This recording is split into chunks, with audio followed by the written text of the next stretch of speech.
ketika kita bercampur gaul dengan masyarakat, bercampur gaul dengan rakan-rakan, bercampur gaul dengan jamaah.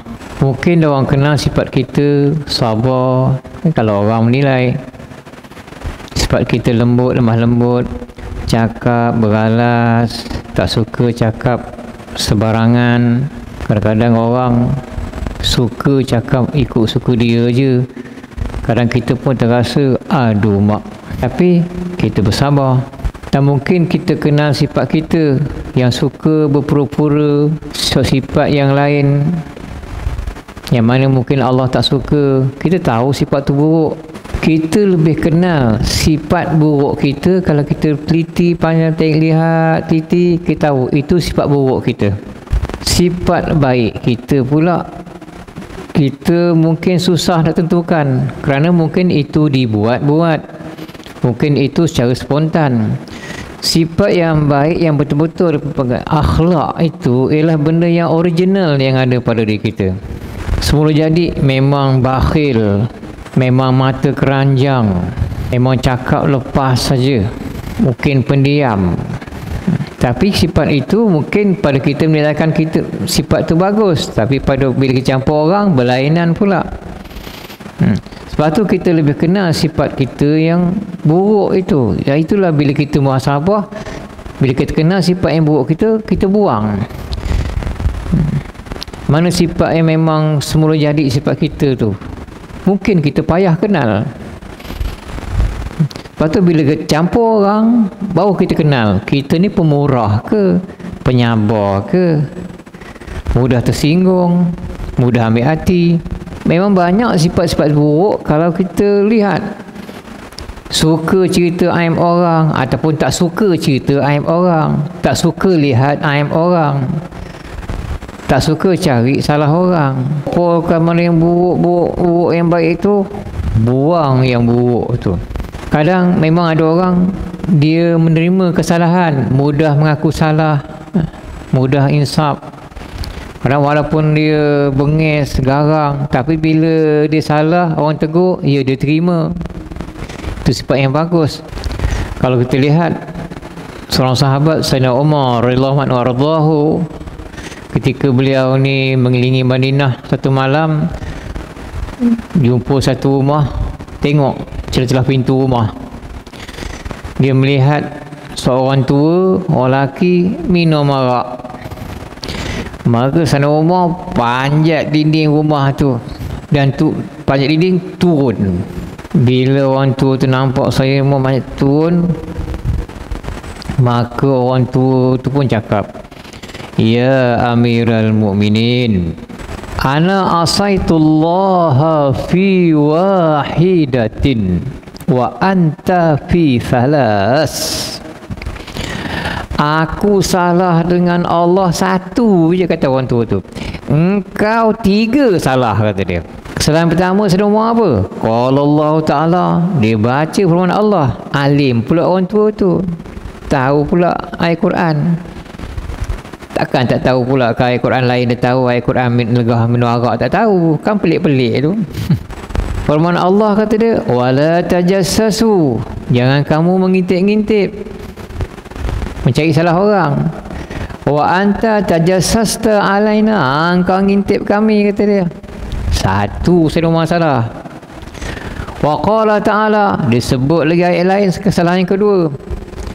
Waqtul buyuta min abwabiha, datang rumah, masuk rumah dari pintu. Sayyidina Umar masuk dari mana? Dinding panjat itu. Orang dari pintu ketuk beri salam. Tu yang betul. Dah dua salah Sayyidina Umar. Wa anta sa'ita minal jidar, engkau panjat dinding. Wa nazalta minhu, engkau turun dinding tu. Orang patut ikut di pintu. Dah dua salah Sayyidina Umar. Kesalahan yang ketiga dia sebut kesalahan dengan firman Allah. Sayyidina Umar tak boleh nak bangkang. Pasal apa? Al-Quran dalil pertama. Wa qala ta'ala, kesalahan Sayyidina Umar yang ketiga, la tadkhulu buyutan ghaira buyutikum hatta tasta'nisu wa tusallimu ala ahliha. Jangan kamu masuk rumah-rumah yang bukan rumah kamu sehingga kamu minta izin ke dan beri salam ke atas ahli keluarga rumah tu. wa anta lam taf'al zalika, engkau tak buat tu pun, tu kata orang tua tu pada Saidina Umar. Orang tua tu salah minum arak aja. Saidina Umar 3-1. Kalau bertanding, kalau 3-1, 3 tu menang, 1 tu kalah. Bab salahnya mesti 1 tu menang, 3 tu salah. Saidina Umar pun tahu. Mana 3-1? Yang 1 tu menang, bukan 3 menang. Fa'afa anhu, maka orang tua tu maaf kepada Saidina Umar. Wa kharaja, Saidina Umar pun keluar. Wa huwa yaqulu, Saidina Umar bercakap, tu cakap, waili Umar, celaka Umar ni. In lam yaghfirillahu lahu, kalau Allah tak ampunkan dia. Ya, orang tua tu mungkin maafkan, tapi Allah kalau tak ampunkan, celakalah Umar tu. Orang tu lelaki ni memang bersembunyi daripada jiran dia, supaya jiran dia tak tahu dia minum arak apa ni. Wal anu yaqulu, kemudian orang tua minum arak cakap, ra'ani Umar. Saidina Umar dah nampak aku kata minum arak. Jiran tak tahu, dia menyembunyikan dari jiran. Tapi sekarang kata ra'ani Umaru, Saidina Umar dah nampak aku kata dia. Kalau kita buat salah, buat dosa, jangan cerita dengan orang, sembunyi. Ya betul, jangan tunjuk kat orang, jangan cakap dengan orang, taubat sendiri. Ini kesalahan minum arak ni, kesalahan manusia dengan Allah. Taubat senang, taubat berhenti, habis cerita, tak buat lagi, senang. Pasal apa? Dosa minum arak, dosa manusia dengan Allah, senang taubat. Judi, dosa manusia dengan Allah, taubat, habis cerita. Dosa beli nombor ekor, ambil nombor, dosa dengan Allah, taubat, senang. Sebab tu orang yang berdosa dengan Allah ni, jangan diumpat dia. Dia salah dengan Allah, berdosa dengan Allah, dia bertaubat, habis cerita. Yang kita ni umpat dia, dah satu hal pula. Dia bertaubat dengan Allah, habis dosa dia. Kita pula ada dosa dengan dia pula. Tapi Saidina Umar, dia terima kesalahan dia. Memang ada orang bila salah dia boleh terima. Ni saya salah, minta maaf, nanti saya betulkan.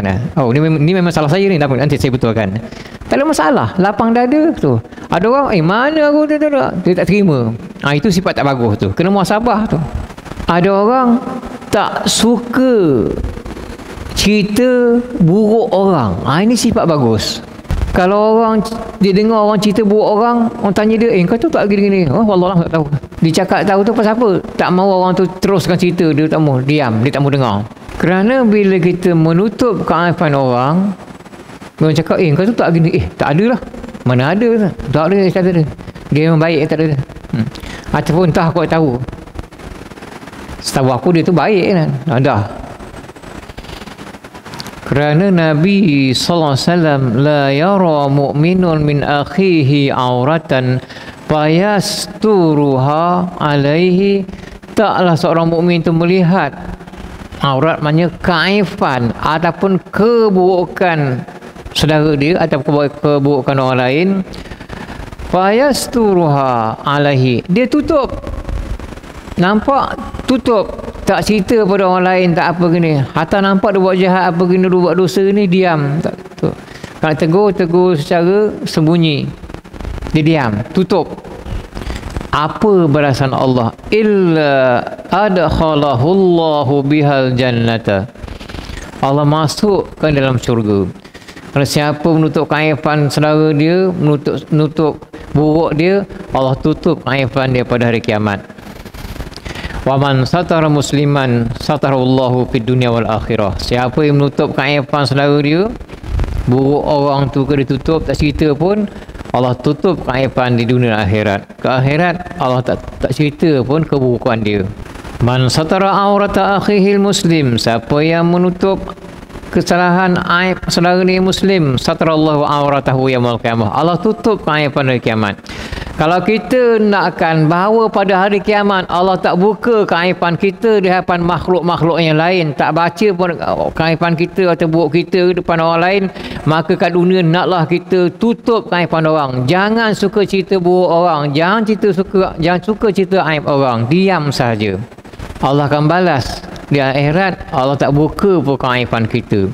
Aib kita banyak macam-macam, apatah lagi dosa macam-macam. Sebab tu dosa orang jangan dicerita, kesalahan orang nak cerita, supaya ke akhirat Allah tak cerita pun dosa kita, kesalahan kita di hadapan orang ramai nanti.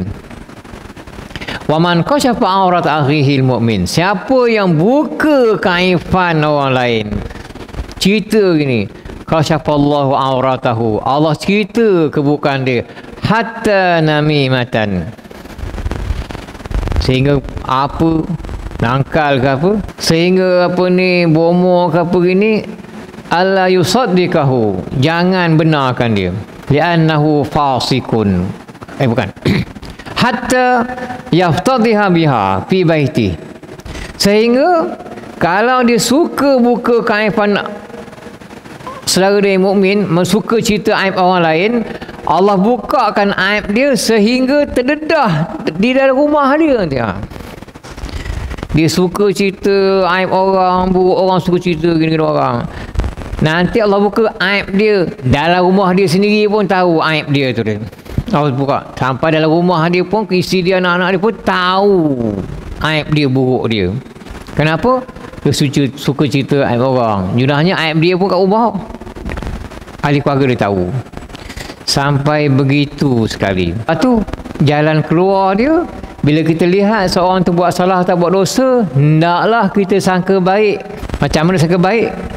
Senang aja, wallahu a'lam, Allah lebih tahu. Habis cerita. Tengok nampak dia gini-gini, oh Allah lebih tahu, dah senang, wallahu a'lam, Allah lebih tahu. Begitu. Kerana tak ada dalil pun kita disuruh untuk cerita aib orang, tapi dalil suruh tutup aib orang. Itu sifat yang buruk, suka cerita aib orang. Sifat yang terpuji banyak. Kadang-kadang bila kita ambil sifat Allah, sifat pemurah, sifat pengasih, penyayang, kita ambil sifat tu, ya, bagus. Walaupun Allah Maha Pemurah, Maha Pengasih, tak sama sebagaimana pemurah, pengasih makhluk dia. Kita kalau sifat pengasih kita, kasihkan orang kadang pilih-pilih, Allah tak pilih-pilih. Allah beri rezeki hamba dia, tak pilih pun, walaupun orang tu menyungutukan dia, orang kafir, tetap Allah beri rezeki. Sifat tak suka marah, tidak pendendam, sifat yang baik itu perlu kita musabah, kita ambil. Sayyidina Ali panggil orang suruhan dia, hamba laki-laki dia panggil sekali tak nyaut, panggil 2 kali tak nyaut, kali ketiga pergi jumpa dia. Hamba dia laki tu duduk tidur bagi gini, Sayyidina Ali masuk, dia ketawa, dia ketawa, mengapa aku panggil kau 2 kali tak jawab gini?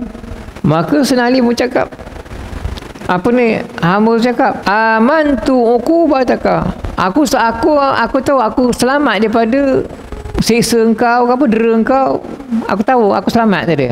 Kenapa dia tahu? Sayyidina Ali takkan marah, Sayyidina Ali takkan pukul dia ketawa ke Sayyidina Ali. Yelah, kalau orang gaji kita ketawa ke kita panggil dia tak nyaut, bila kita jumpa dia tengok dia tak tidur begitu, dia ketawa dengan kita pula, tentu kita marah. Tapi Sayyidina Ali tidak marah. Apa kata Sayyidina Ali? Anta hurrun liwajhillahi ta'ala, engkau merdeka dengan kemuliaan Allah SWT. Itu je bang, merdeka, senang, tak marah pun. Tu sifat Sayyidina Ali. Kalau kita, dah tak nyaut, main-mainkan aku memang kalau kita tuan masa gitu, hamba tu memang kita cabuk ke apa, marah. Sayyidina Ali tidak, tu mereka katanya. Seperti dalam satu peperangan, Sayyidina Ali kejar musuh, dah bergumpal, kalau musuh cuma nak tikam saja, bila nak tikam aja musuh tu ludah Sayyidina Ali. Sayyidina Ali lepaskan je, dah kesak air liur kat muka dia, dia lepaskannya musuh tu. Sahabat tanya, kenapa dia lepaskan? Tadi kejar macam kita lah, tadi kejar bagai gila ini musuh ni lepas ke, dah patut bunuh, lepas ke pula, kenapa pula? Tadi aku kejar dia memang fi sabilillah, kerana Allah kejar, kerana berperang fi sabilillah. Tapi bila diludah aku dah marah dah. Bukan fi sabilillah lagi, tapi dah marah kerana dia meludah. Kalau bunuh pun bukan mudah kerana fi sabilillah, tapi bunuh kerana marah, dia ludah. Dah berubah, bebas kata dia. Begitu Sayyidina Ali, boleh dia kawal lagi fikiran dia. Kalau kita macam gitu, dah nak kena bunuh, ludah lagi. Kita ludah dia balik banyak kali, muka hingus sekali. Emang kita begitulah, teruk. Tapi begitulah. Ini maknanya sifat sahabat tu yang asal, yang original tu kita akan lihat, tengok begitu. Lepas tu bila kita campur orang, kita akan tahu sifat orang tu bagaimana. Nahan marah. Al-Habib Mustafa SAW dalam hadis, man qazama ghaizan, siapa yang menahan satu kemarahan, wa huwa qadirun ala ayanfuza, dan dia mampu nak pukul ke, nak marah ke, nak beri hukuman ke, dia mampu, tapi dia tahan marah. Da'allahu ala ru'usil khallai, maka hari kiamat Allah panggil dia di hadapan makhluk-makhluk lain di hari kiamat, hatta yukhayirahu, sehingga Allah beri dia pilihan, minal huril ain, daripada bidari-bidari yang ada. Pilih mana kehendak dia, sebab engkau tahan marah engkau masa dunia gini-gini. Sekarang ada bidari, engkau pilih mana kehendak. Hatta yukhayirahu minal huril ain ma syaa, sehingga Allah beri dia pilihan minal huril ain, daripada bidadari-bidari yang ada tu. Bidari itu namanya hurun in. Bidari surga tu hurun in. Ada orang beri nama anak hurun in, banyak dia tahu itu nama bidadari. Masya Allah, apa dia nak? Pilih mana bidadari. Kau cakap, ya Allah, bidadari ni ada 10, aku nak semuanya. Ambil. Pasal apa? Dekat dunia dia boleh tahan marah dia. Rawahu Abu Daud wa Tirmizi. Hadis ini diriwayatkan oleh Abu Daud at-Tirmizi. Begitulah. Pasal apa? Nahan marah ni susah. Orang dah buat ni 5 tahun pun dia susah lagi, sebab kerana sifat orang, kerana buatan orang tu. 5 tahun dia susah disebabkan perbuatan orang tu. Bila 5 tahun dia dah elok, orang tu ngaku dia yang buat gini. Bolehkah dia tahan marah dia? Bolehkah dia maafkan orang tu? Belum tentu lagi. Tapi kalau orang tu betul sifat tu, tak apalah, maafkan, dah lepas dah lah. Kalau boleh macam gitu, ya, memang dapat bidari. Pilih mana tak, dia boleh tahan marah dia. Betul termasuk Allah wahyu pada Musa AS. Kata Allah, adakah engkau suka wahai Musa, semua makhluk dari terbit matahari mendoakan kebaikan untuk engkau, dan dari terbit matahari dan bulan, maknanya waktu malam dan siang, semua makhluk tu, semua satu mendoakan kau yang baik wahai Musa? Kata Musa, ya, na'am, kata Nabi Musa. Maka kata Allah, isbir ala khalqi, sabarlah kamu ke atas makhluk aku, wajafa ihim, dan juga kasar bengis makhluk-makhluk aku, sabar. Kama sabartu ala man akala rizki wa abuda ghairi, sebagaimana aku sabar pada makhluk aku yang makan rezeki aku tapi sembah orang lain. Allah sabar, hamba aku ni makan rezeki aku bagi dia, walaupun dia kafir apa sini, aku beri dia rezeki. Walaupun dia sembah orang lain, bukan sembah aku, sembah orang lain, aku sabar, kata Allah.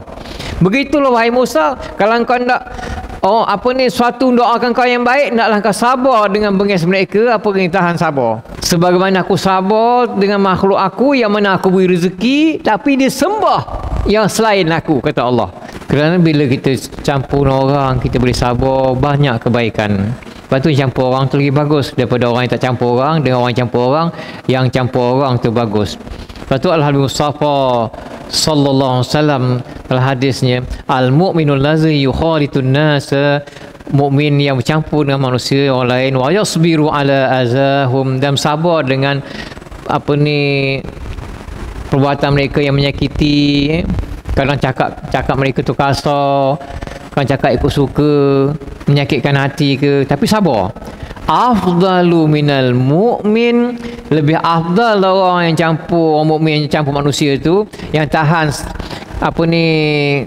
kainah orang, lebih bagus daripada mukmin allazi la yukhalitun nas, lebih baik, lebih afdal dari mukmin yang tidak campur manusia, wala yasbiru ala azahum, dan tak sabar dengan kainah mereka tu, apatah lagi yang menyakitkan hati. Jadi kita ni kalau campur orang lebih afdal, lebih bagus daripada kita tak campur orang. Kita campur orang dan sabar dengan kainah orang lebih baik daripada tak campur orang, tak sabar dengan kainah orang. Itu yang baik.